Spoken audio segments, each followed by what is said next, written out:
All right. Well, welcome everybody to day 4 of the Movement Challenge.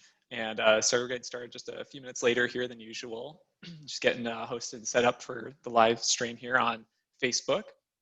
And today, Dr. Bradley may or may not be able to hop in and join just due to some last minute scheduling things that came up. And so it'll either be both of us or me hosting for today. But either way, excited to have you guys join here. Melissa joining live, or for any of you guys who are watching now via Facebook live or watch this after the fact. Hope this is a time that is insightful, helpful for you in your journey when it comes to establishing movement and thinking about more of that in your life. So I thought we'd basically to start off, I'm gonna do my best to look at the comments here. I've got it over on the side. But apologies if you comment and I don't get to speak to it in real time. But just to do a recap of where we come from in this movement challenge this week and where we're at today, we started with day 1 talking about a couple of key foundations. One is a headspace one on talking about your big why, getting really deep into the roots of how movement, exercise in your life consistently ties into your bigger purpose and reason for being and why you want to be healthier in the first place. So we talked about that. And then the practical foundation we discussed was something called implementation intentions, which is a strategy with habit building that can increase our odds to stick to a habit and just implement it more consistently. And that is when we get clear with what days in the week in our schedule we want to exercise, at what time, how long, and then a specific location. For many of us, we might not be clear with some of those details. Maybe we just know, Monday, Wednesday, Friday, I'm gonna do some strength training. And it's kind of getting there, but it's really vague. And we don't get very specific. So that was the first thing we talked about, is creating foundations there. Because once you just show up at a location at a consistent time and for the duration, you've got the habit that you need for movement in your life. You don't even need to worry about what movement you're going to do. You have all the time in the world to figure that out. You can even just show up during that time and at the location and even take time initially to plan, what do I want to do for exercise in this time? So that's the habit. Day 2, we talked more on some practicalities of actual sites and tools you can use to create your routines, things to think about when you start a exercise routine or regimen. And then yesterday, day 3, we talked more extensively about how to make your intentions for movement exercise and that actual exercise routine tailored to you, how to modify, things to think about for modifying movement, things to think about for how to listen to your body to avoid overtraining, overdoing it, some of the barriers there, and some other tips and strategies that went along with that. So that we kind of been building up to things. We lay some foundations, then we need an actual tool for what exercise we'll do. And then as we start implementing that exercise, maybe we realize we're more sore than we expected. That creates barriers. So talking about that. Today is actually kind of a, excuse me, sort of more of like a bonus topic, but it's a really interesting one, at least to me. And I think can speak to where a lot of people may find themselves when it comes to how we think about exercise and approach it, especially in our culture, at least in American culture, in this time in history. So the topic of today is going to be kind of a smattering of things, but basically the big questions are, is strength training better or is cardio better? What role does flexibility or recovery play into the equation? So some big concepts there. And I just wanted to share some of what I've been learning over the course of the last year or two that might be pertinent for all of us to think about as we continue practicing those things that we encourage you guys to work on these past 3 days. The practical steps I'm referring to are in the Facebook posts for each event. So the first thing is, let's talk about that. Strength versus cardio. I know some of us just want nothing to do with running, and others of us, like that's their hobby, that's their joy. I mean, it's exercise, but really it's what they do for fun. So I know there's all kinds of spectrums there. Same thing for strength training. Some people love to go, lift weights in their home gym or at the gym. It's a skill that they hone in on and refine, and there's an engagement there that they just enjoy. I have a relative who, I mean, exercise, especially weight training, is his hobby. I think that's a really appropriate term. So all of us are in a different spectrum with that. And before I go into some of the pros and cons, or like comparison, particularly strength training versus cardio, since that's a classic example and a question that can come up a lot, the one disclaimer I want to put out there is just keep in mind, no matter what you may hear my thoughts are, opinions are on this topic, the best exercise is the one that you can be consistent with, right? That's the best exercise. So we always have to remember that and keep that in mind. If we try to force ourselves to do something that isn't natural or exciting for us, or in a way that just doesn't work for us, and we then just straight up don't do it, then that isn't as good of an outcome than if we do something else that maybe or may not is the most strategic thing, but you're doing it. Just back to day one, when Dr. Bradley lifted up a sticky note and he's like, something's better than nothing, right? So I just wanted to put that out there first. So strength training or cardio. I think this is kind of a good segue from yesterday's discussion about overtraining. For those of you who may have watched that before, coming into today, and if you haven't, just to recap, we talked about, excuse me, we talked about how sometimes we often can see if folks overdo it with exercise. A classic kind of stereotypic case we can see can be specifically, women who did a lot of exercise growing up for years or decades, especially when it came to cardio types of movement, especially like long distance running, like marathon training, half marathons, cross country, and also those who did things like CrossFit or circuit type of exercise, where it's not just cardio, like there's a strength training component, but it's fast paced and there's a big cardio component as well. Folks that do this, they would hit after it, they kind of chased after that pain, so to speak, feeling like they got their butt kicked at the end of the workout, all those kinds of pieces. And that could create a drain on their internal chemistry, such as their hormones, that wasn't sustainable, that led to health complications down the road. So what's interesting is we often, at least so far, and I mean, I've just been a health coach at Big Functional Medicine for a little over a couple of years now. Dr. Bradley's been doing what he does for just about 2 decades now, a little bit more. And I think it's safe for me to say, even on his behalf, even though Dr. Bradley's not here present with us today, is it's rare that we hear about overtraining in the context of how it depletes and affects systemic health when that person does just like strength training. I'm not saying it's impossible.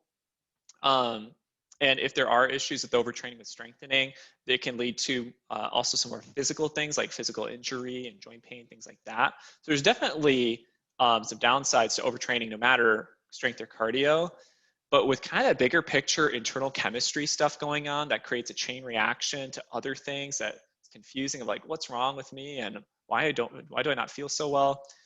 It just, again, seems like there is often a connection with cardio.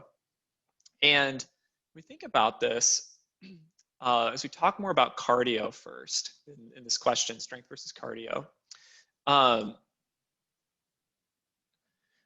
I think it's safe to say, and I don't know if maybe we're seeing a shift now. I like to say we are seeing a shift in our culture, in American culture in this, but certainly in the past decades, there's, I don't know kind of when it started. I'm not a big exercise history buff by any means, but let alone being very buff. But uh, cardio really kind of became a mainstream, running, elliptical, and all that kind of stuff became kind of mainstream cultural stereotypical paradigm for fitness and health. Like you see the skinny runner who's who can run all these miles, and you're like, wow, that person's really healthy and really fit. And what's a first thought that can come to a lot of people's minds that for New Year's resolutions, I gotta go hit the elliptical, get more in shape. A lot of us tend to gravitate towards forms of cardio, specifically, what's the term? Not sustained cardio. I'm close though, but I forget the official term. But the kind of, steady state cardio. There we go. Steady state cardio. So this is specifically the kind of cardio where you're going at a steady pace. So you're cycling and you're keeping a fairly consistent pace, and it's more of an endurance type of training, right? Going for distance as opposed to doing like bursts of speed, things like that.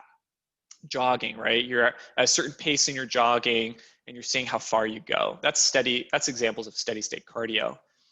And it's really been mainstream for a long time, where it's like, run, and, push yourself further. And again, it's created, when it goes to the extreme, it started to create health issues for a lot of people. And there's a lot of heavy emphasis on, here's, all the health benefits of cardio, and there definitely are. So don't hear me poo-pooing cardio completely on this, but I want to give more emphasis talking about some of the things we need to be careful about with how much value and importance we place on cardio, especially in context of the history of where cultures come with this. So because of that, I think a lot of times we don't give much thought to strength training, or we do, but I think subconsciously it seems like, getting that jogging in or hitting that treadmill or that elliptical seems to hold greater value for a lot of people. I'm speaking in a broad brush here, so it may not be for you, but your mindset. But for a lot of people, I know it can be a struggle. I know it was for me. It was a bit of a paradigm shift to think, what about strength training and how important is that to the equation? And here's the thing too, cardio has been really emphasized for weight loss.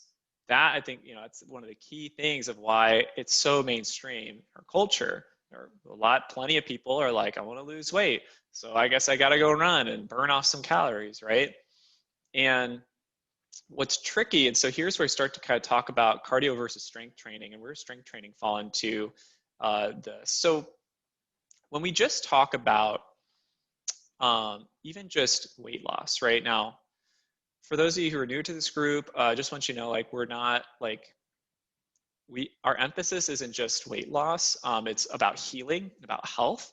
And for some people, for overweight, that side product, that benefit often should be fat burn, since excess fat tissue can be inflammatory to our bodies and create chronic health issues.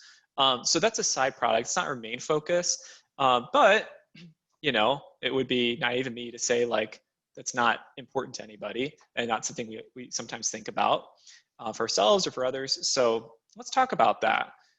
Strength versus cardio for weight loss. What do you guys think? And if you want to put some thoughts in the comments of what do you guys think to that, feel free, right? It'd be interesting to see where people kind of fall in that spectrum.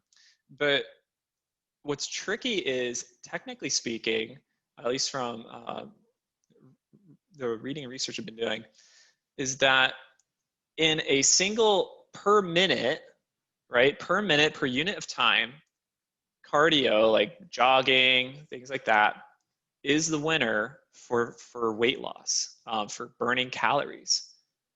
But, and again, that's just in a moment. If I did 30 minutes of a certain pace of jogging, it's probably going to be burning more calories and therefore, quote unquote, better for weight loss or fat burn than doing 30 minutes of mostly just strength training, right? And not even like circuit training, but just, you know, giving yourself plenty of time between sets, you know, don't even necessarily have a higher heart rate. I mean, maybe you do, but anyway, I'm saying more than I need to, doing mainly strength training. But what about long-term, right? Because we want to talk about lifestyle here, and that incorporates the long-term and sustainability. And here's what's interesting. When you compare steady state cardio versus strength training, when it comes to weight loss, interestingly enough, the evidence is pointing more towards actually strength training can be a winner here. How does that work though? We have to think about when it comes to our fat burn and therefore weight loss for some, in terms of exercise, we can't just think about how many calories we burned, all right? Anybody's gonna lose weight, both fat and muscle probably, right? If they burn enough calories versus how much they eat, or if they just eat less, right? And so again, it's just that equation of how many calories burned versus consumed. But strength training, the other part is you have to think about metabolism. Strength training can do a better job with long-term raising our base metabolism long-term. And how does that play out? It doesn't give as much like necessarily initial obvious results, but when you do strength training, specifically more strategic strength training of compound exercises. So compound exercise are exercises that work more than one joint. So an example of an isolation strength exercise is a bicep curl. You've got one joint, that's your elbow, and that one joint bends. Obviously, I'm exaggerating here. No one does a bicep curl horizontally. It's down and you go up like this. But there's just one joint here that's being bent, and there's mainly just one muscle here being worked. A compound exercise is one that works two or more joints, okay? So this could be, for example, a bench press, where you're doing this and you go like this. Well, now we've got elbows and also around kind of this shoulder region, right? I'm sure there's probably a more accurate technical term for that. But now you've got multiple things going on there. You're working both triceps and the chest as some of the main muscle groups. That's a compound exercise. Another example of a compound exercise is squats, because you've got your ankles, your knees, and also your hips. All those regions are in motion instead of just one joint. And you have, therefore, a whole lot more muscle groups working together to do this movement. So when you start doing strength training and incorporating more compound exercises, safely, of course, you want good form. If you do it with good form, it's pretty safe. And it's also going to give you a whole lot more output and results per minute with your strength training. It's going to raise your base metabolic rate. That is the number of calories you just naturally burn living and breathing in a day. We actually burn quite a lot of fuel, a lot of calories just by being alive. I don't know if anybody's noticed that they might shed a pound or two between when they went to bed and they wake up. They didn't go to the bathroom. Like, where did the weight go? Just being alive takes a lot of energy. It's kind of phenomenal if you dig into it and kind of learn more about the numbers there. So if somebody is able to do some strength training, and here's the thing too, like for some forms of cardio, and again, I speak to those of you who struggle with the idea of cardio, but maybe are stuck in thinking that to be fit or to exercise, I need to do lots of cardio, then I have encouraging news for you. Strength training can give tons of benefits that overlap with the benefits of cardio, if not even more benefits in other ways, such as even cognitive function. I mean, both cardio and strength training do, but also you're going to increase muscle mass, tone your body better. We talked yesterday about how mitochondria, which are in our cells, and there's more of them in muscle cells, create ATP powerhouse. They create energy, helps us be more active, right? And that takes more metabolism to drive that, right? So if we're naturally burning, let's say theoretically, right, 150 calories more a day, just automatically, because of this overtime as we're doing strength training and developing our body in that way, 150 calories day after day after day, that adds up exponentially to help with long-term weight loss versus that more burst form of caloric burn, which again, we might be pretty hungry after and it's easy to reclaim those back and or hard to sustain long term. And so many of us can, when we're trying to get healthier and we maybe start off with movement, want to lose some weight, we go into cardio and then we bounce back and then we eat more than we thought and we gain weight anyway.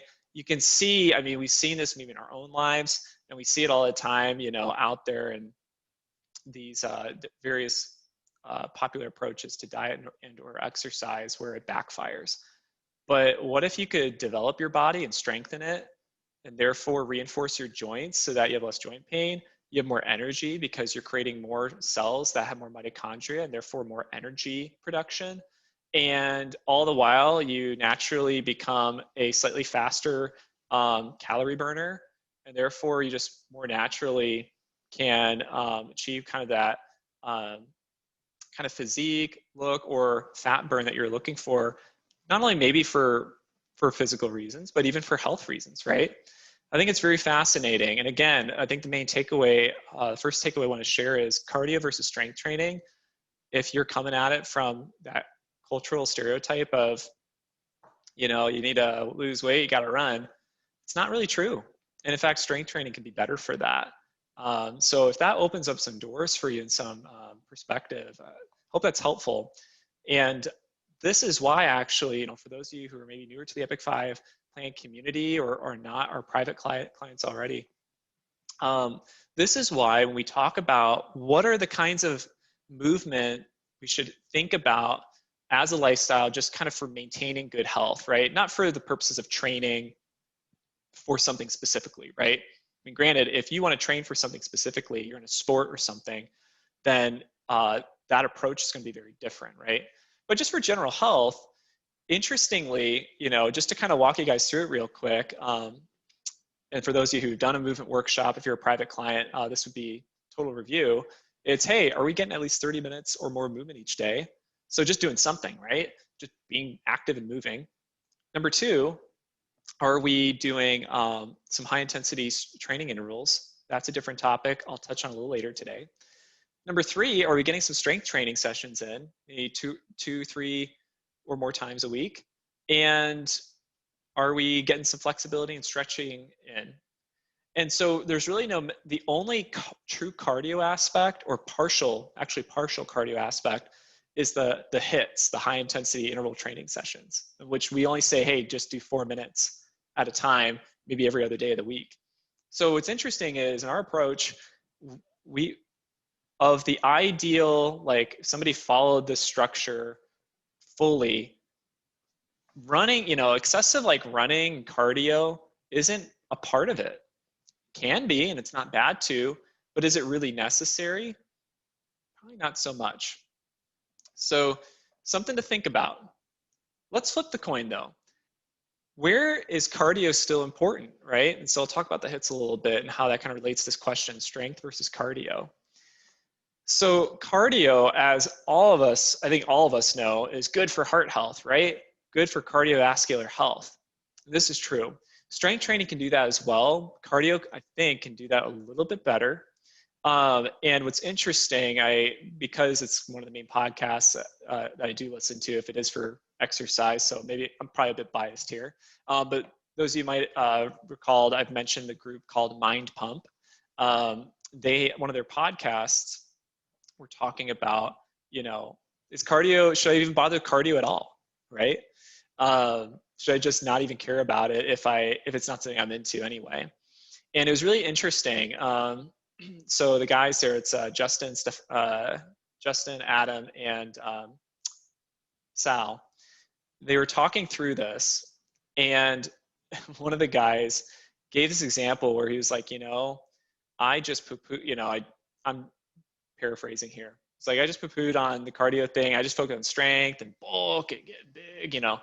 And he was, I want to say, he was doing something for elderly folk or seniors, folks that, you know, 60s plus, but, you know, seniors, and it was a fitness thing.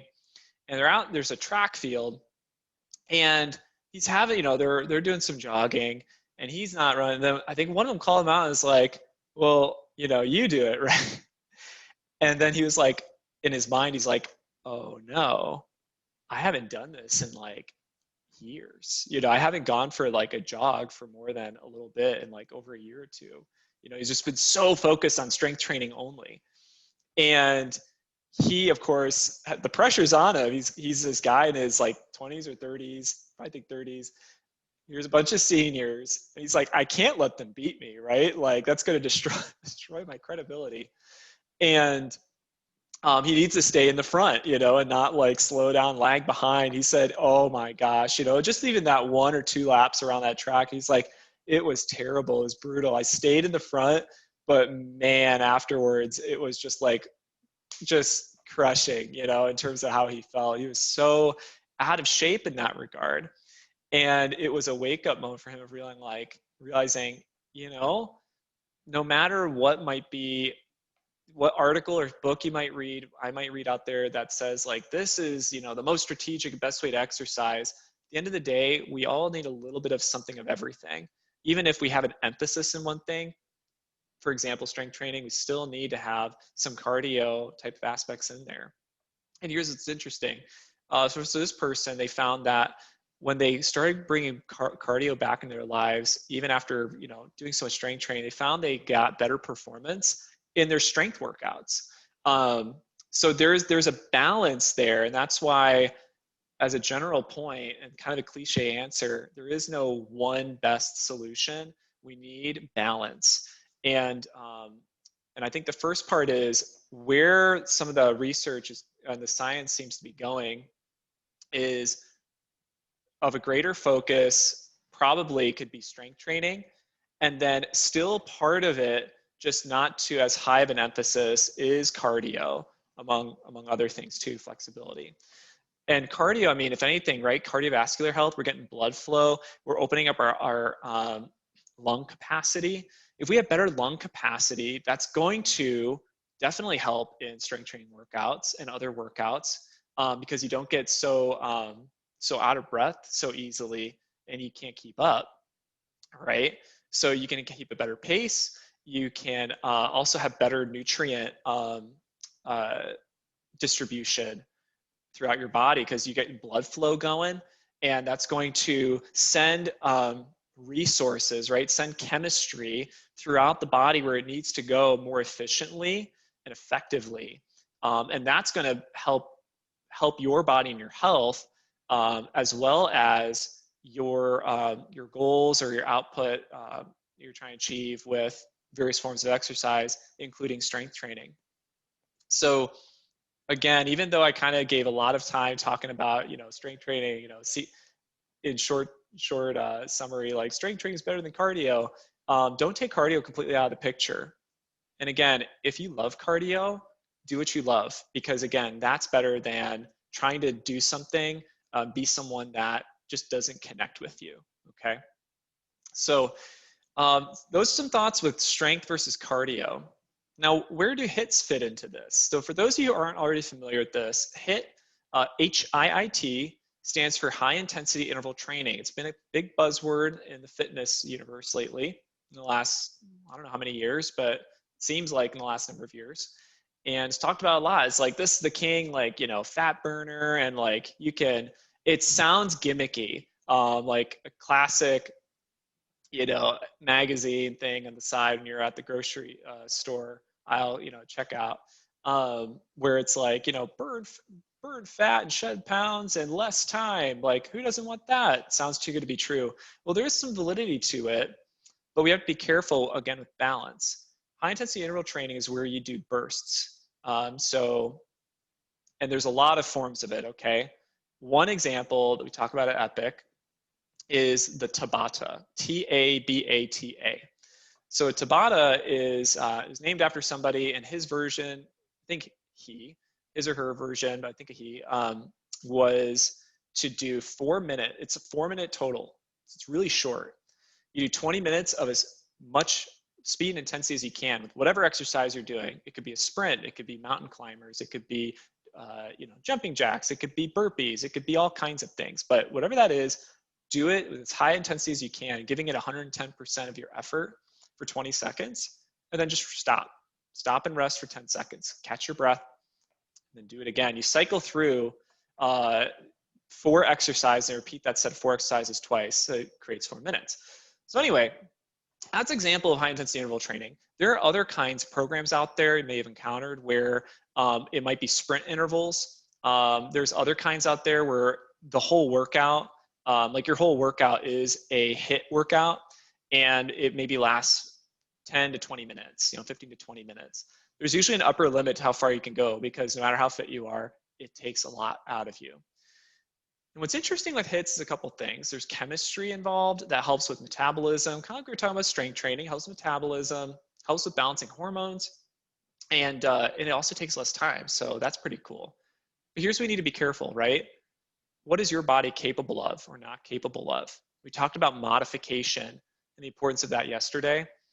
A lot of times, if you have any injuries or you have joint pain, anything like that, you need to be careful with how you approach HIITs because you are going to be doing things intensely.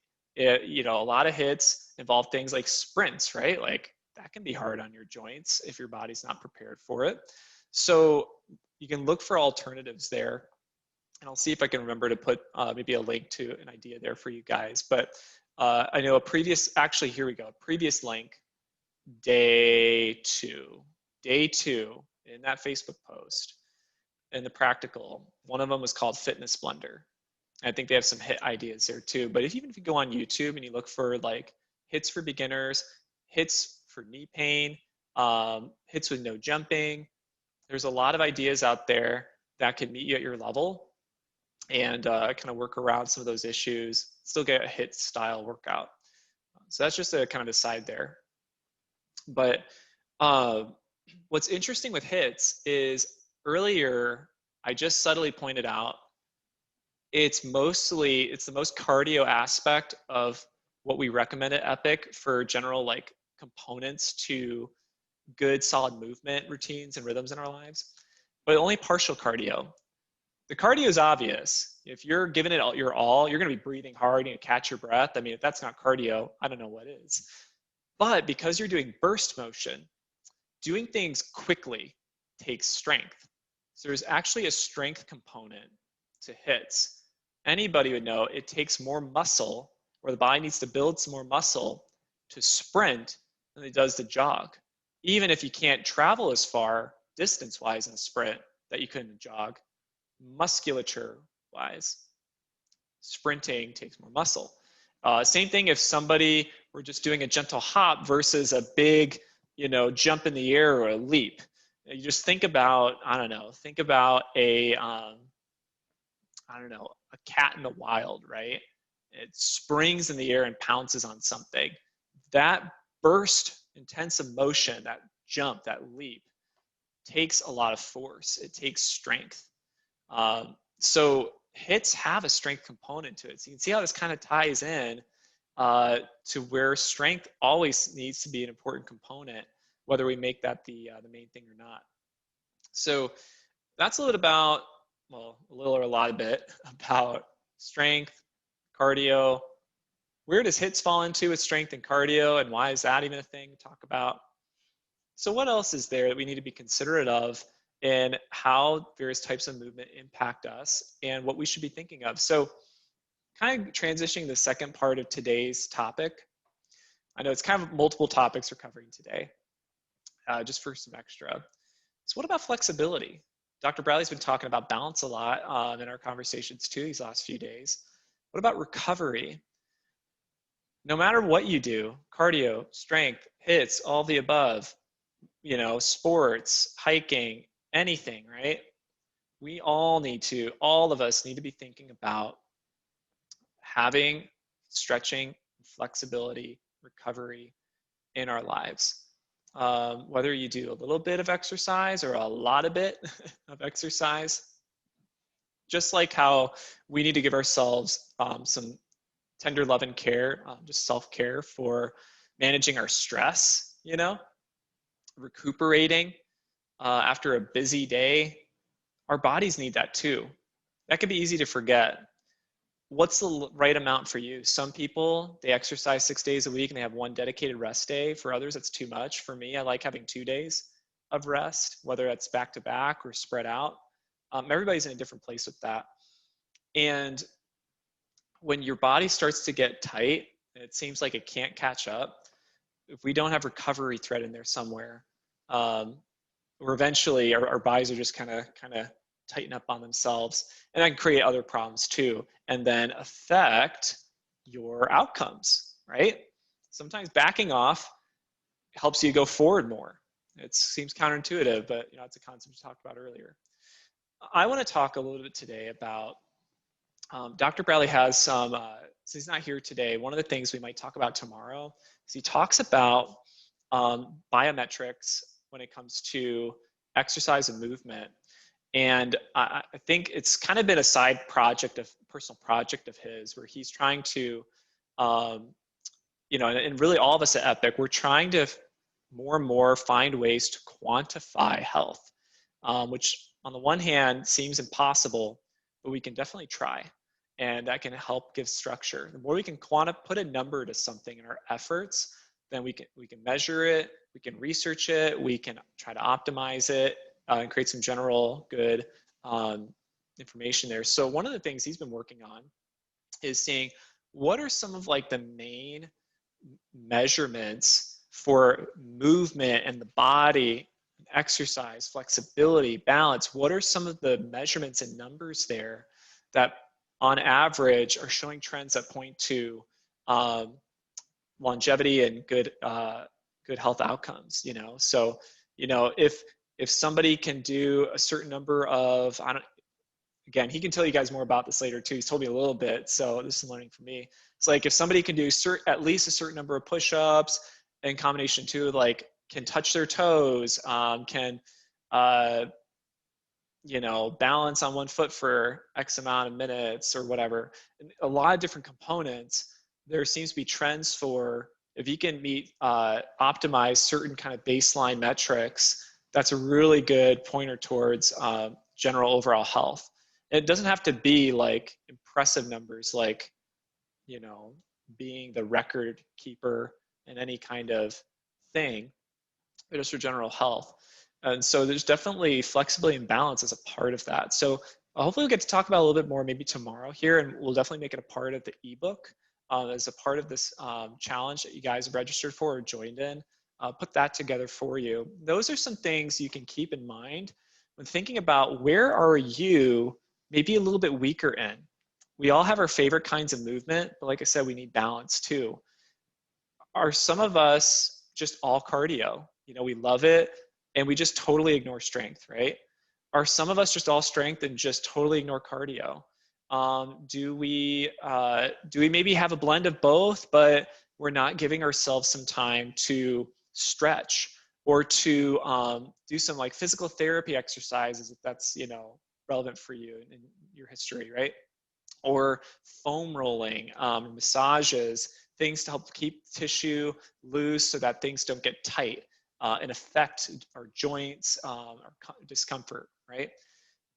Is there any area of opportunity there? So that's something each and every one of us should be thinking about for balance and thinking about your routine. So again, if you're just kind of, you know, jumping in this challenge and starting to kind of go through what we've been listening to and what's going on here, again, it's baby steps, right? Don't overwhelm yourself in thinking, man, I'm just figuring out my big why right now, and let alone like what routine I'll do. And then do I have all these other components? I mean, one thing at a time.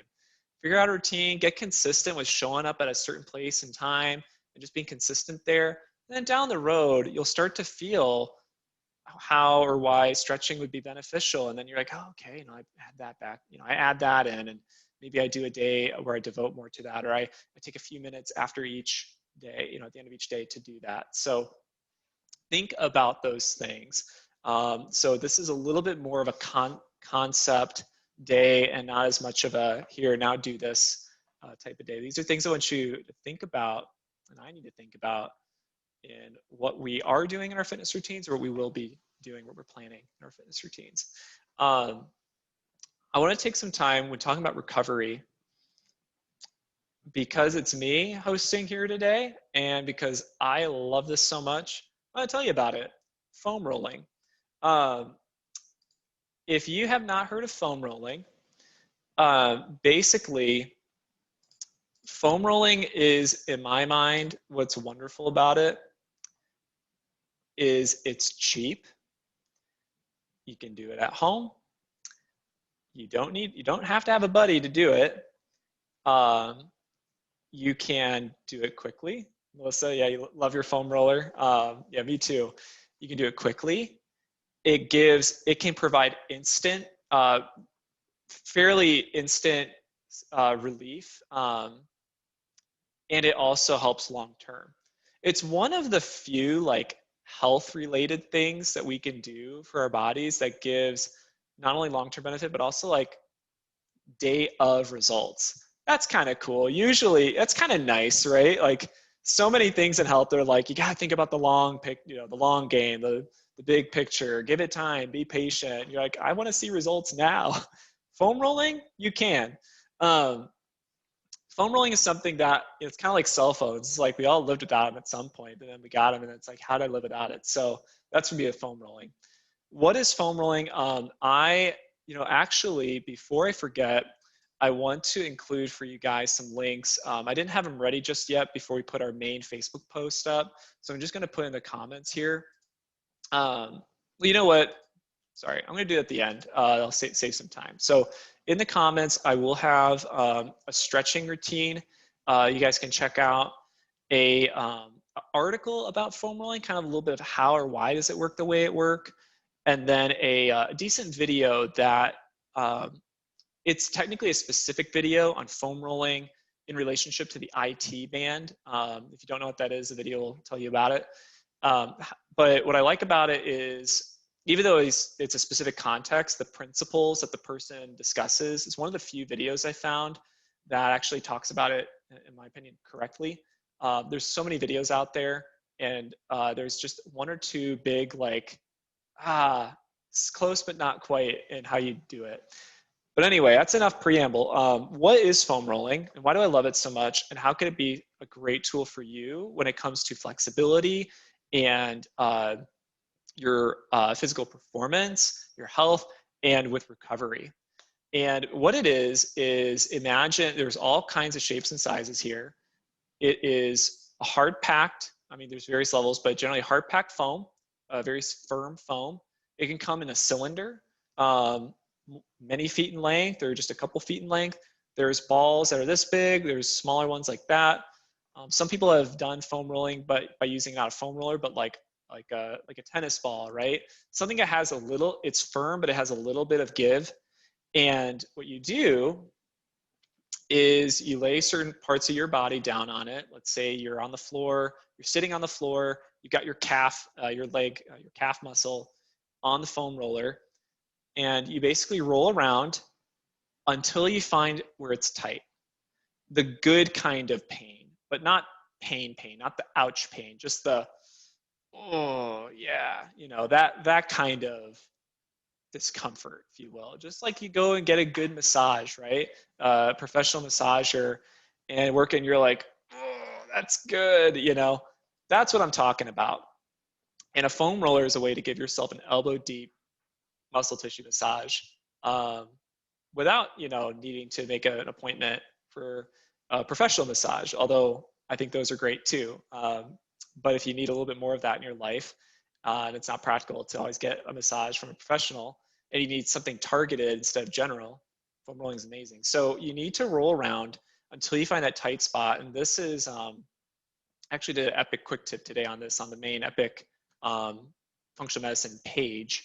And the two main mistakes that are made is, number one, if you already do foam roll, make sure to only roll on muscle tissue. Don't roll directly on your IT band. Don't roll directly right on where there's bones or joints, just where there's muscle, okay? Where muscle should be if you're not the strongest person. But number two is, if you check out videos out there all the time, people are on their foam roll and they're like, this is how you foam roll. And they're just rolling back and forth, back and forth. It's not bad, but it's not very effective. What we should do is you roll until you find that tight spot, like I said earlier, and then park on that spot for however long you'd like. 10 to 15 seconds could be a great place. But just sit on it. Let that foam roller just dig into that spot and loosen things up. And then start rolling again. Maybe roll further around that area, slowly roll to a new spot until you feel a new area of tightness, and then sit on that spot for a bit. And man, you do this for a specific area of your body that you notice always seems troubling for you, or it's tight, or you're just not sure, you can learn a lot about your body. It's been very invaluable for me to understand how my body's connected by doing foam rolling, and therefore impacts being able to troubleshoot discomfort, pain, or tightness in my body that gets in the way of the movement that I want to do in my life or do currently do in my life.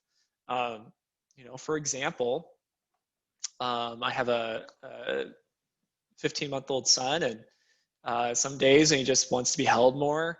And then it seems like the next week I can't seem to shake, having a little bit of a sore lower back.